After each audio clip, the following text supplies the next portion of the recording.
Queridos amigos, sejam bem-vindos a mais um vídeo aqui no canal Poptopia. Eu sou o Daniel e no vídeo de hoje vamos falar da saga dos X-Men número 29.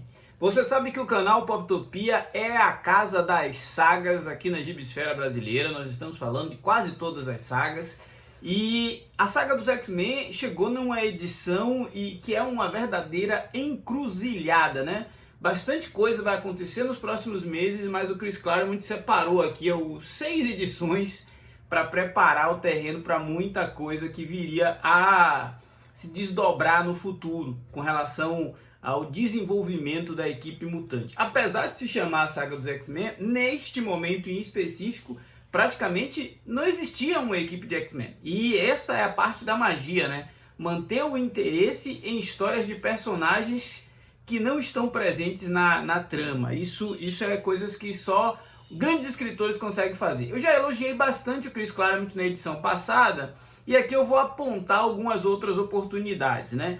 Para começar, essa é uma edição em capa cartão, com 144 páginas, e o preço de capa é os R$ 39,90. Mas é importante registrar que essa é uma edição que estava super, mega, hiper atrasada, e a Panini vai desovar aí um monte de edições da saga dos X-Men nos próximos meses, né? O registro que eu tenho aqui da região é de que na Panini Point já é possível encontrar as edições 30, 31, 32. Então 4 edições chegaram este mês de fevereiro nas bancas. Caso você não tenha banca na sua cidade ou queira aproveitar a promoção que está rolando na Panini neste momento, aqui na descrição do vídeo e também no comentário fixado, você consegue comprar esse quadrinho com um desconto e com cupom. Eu vou deixar tudo aí embaixo registrado para te ajudar a manter essa coleção em dia. Eu sei que está saindo bastante coisa, então é bom ir administrando e aproveitando essas oportunidades, né? Essa edição reúne Uncanny X-Men 255 a 260. Lembra que eu falei que eventos futuros estão no horizonte, né? E um desses eventos futuros é justamente a saga da Ilha Muir. A saga da Ilha Muir, que vai ser a saga que vai reunir os X-Men e o X-Factor e virar aquela fase da equipe azul e a equipe dourada, foi publicada aqui no Brasil na Salvat e começa lá na edição 200 Uncanny X-Men 278, ou seja, faltam 18 edições para a gente chegar nesse momento que é o ponto de virada. 18 edições para o número de edições da saga, faltam 3 ou 4 edições se a Panini não resolver colocar nada ali no meio, né? Isto posto, a gente começa aqui com uma história chamada Amarga Vitória, que é uma história escrita pelo senhor Chris Claremont com arte do Mark Silvestre. E aí, como já vinha acontecendo, os X-Men que restaram, né, ou aqueles que se intitularam os novos X-Men, liderados pelo Banshee na Ilha Muir, sob o comando, na verdade, da Moira MacTaggert, estão ali resistindo a um ataque dos carniceiros, né? Esse ataque dos carniceiros, ele vem desde a edição anterior e foi um dos motivos pelo quais a Força Federal é chamada ali para interferir e salvaguardar os X-Men daquele ataque que estava sendo orquestrado pelo Donald Percy, seus soldados, ciborgues, a Lady Lethal, tudo isso. E o Forge vai junto com a Força Federal para essa missão. Essa missão que tem, no primeiro momento, o foco no Banshee e na Polaris, que na edição anterior estavam quase sendo derrotados, aqui muda para esses personagens, que é basicamente a Mística, a Sina, o Forge, e a gente vai ver que o Legião tem um papel fundamental nessa edição. Quando a gente pensa em Mística, Sina, Forge, Moira, Ilha Muir, dá para lembrar que talvez foi lendo esse tipo de material que o Jonathan Hickman começou a orquestrar ali toda a sua trama cracoana, né? Nessa fase aqui, a Moira estava possuída por uma entidade e ela estava muito mais proativa, né? Diferente daquela Moira MacTaggert que a gente conhecia sempre nos bastidores, sempre como um apoio para o professor Xavier. Aqui o Hickman poderia inclusive ter feito um retcon, né? De que o que acontece com a Sina poderia ser inclusive já um plano da Moira, mas a gente está falando do que aconteceu no passado, não do que poderia ter acontecido no nosso presente.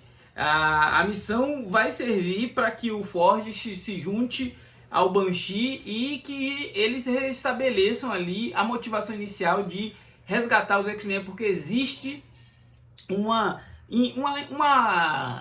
informação no ar de que os X-Men estão vivos, né? E que isso seria o motivo para que essa busca pelos mutantes começasse. Eu já tinha comentado nas edições anteriores que o charme dessa fase, apesar de alguns não gostarem, é justamente a gente não ter uma equipe oficial de mutantes.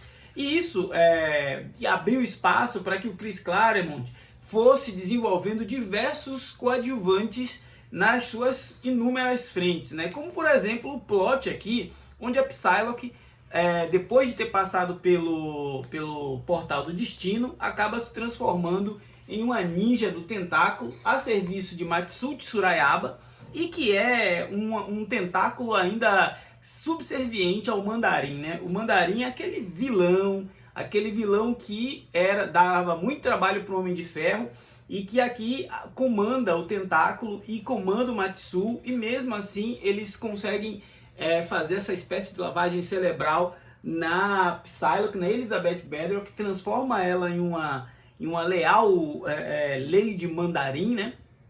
E eu lembro que isso é um recurso que mais pra frente ia ser utilizado no Wolverine lá em Inimigo do Estado. Quando o Mark Millar pega o Wolverine Inimigo do Estado, faz ele se sofrer uma lavagem cerebral pelo tentáculo e faz ele se voltar contra os seus aliados, ele está meio que repetindo a fórmula do que o Claremont fez aqui com artes do Jim Lee e com participações, inclusive, da Jubileu, de forma assim, até certo ponto irresponsável, o Wolverine arrastar ela para essas tramas aqui, né? A capa escolhida pela Panini foi uma capa da Uncanny X-Men 258. E eu gosto dessa capa. É uma capa que principalmente dá visibilidade ao trabalho do Jim Lee, né? Um trabalho que dá a sensação de movimento, dá a sensação de que a ação está acontecendo. É importante a gente ter em mente que essa briga do Wolverine com a Psylocke, e ela tá associada ao Mandarim, faz parte também de um mega evento na Marvel que estava rolando na época, que eram os Atos de Vingança, né? Não é necessário ler os Atos de Vingança para entender o que está se sucedendo aqui, mas para entender muito do que seria o plot da Psylocke no futuro, a coisa da Quanon, o fato dela ter sido utilizada pelo Mojo e como um agente do Mojoverso para espionar os mutantes, tudo isso começa a ser plantado nessa época aqui.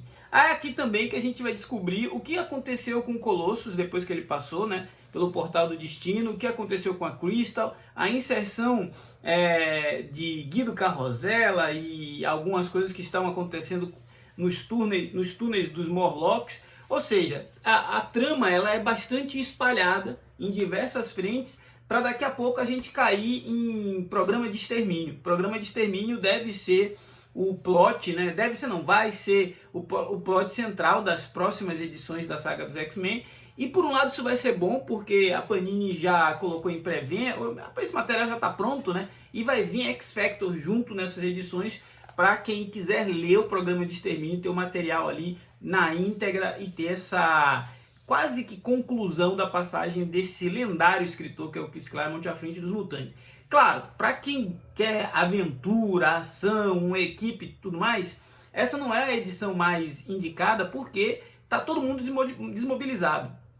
A Tempestade está perdida, sendo perseguida pelo Rei das Sombras, o Wolverine, a Jubileu e a Psylocke agora que vão se articular, o Banshee e o Forge estão se organizando para encontrar os demais mutantes, está todo mundo espalhado, está tudo desarticulado, ninguém sabe o que aconteceu com o Magneto, ninguém sabe o que aconteceu com os novos mutantes, e as respostas vão vir a seguir, né, nas próximas edições.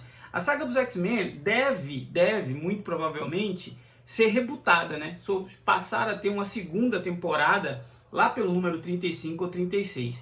Essa era uma das informações que eu queria confirmar com a Panini naquela live que a gente tinha marcado aqui para a semana que passou, e eles infelizmente cancelaram a participação deles. Mas eu acredito fortemente de que quando entrar a fase ali da equipe azul e dourada, acho que com Scott Lobdell no roteiro, muito provavelmente a gente vai ver uma segunda temporada da saga dos X-Men. Agora é aquele momento onde eu convido vocês a comentarem se vocês estão empolgados a essa altura do campeonato, né? Tem um arco aqui de um cara que é um hater da Crystal, é uma história, que eu diria assim, uma história menor, mas por ter desenhos de Mark Silvestri e Jim Lee, essa é uma edição que para muita gente vai ter um valor muito interessante, apesar de ser uma edição de transição entre o que acontece aqui e o que irá acontecer no futuro sombrio para os heróis mutantes da Marvel. Esse foi o Poptopia de agora. Se você não for inscrito, por favor, se inscreva.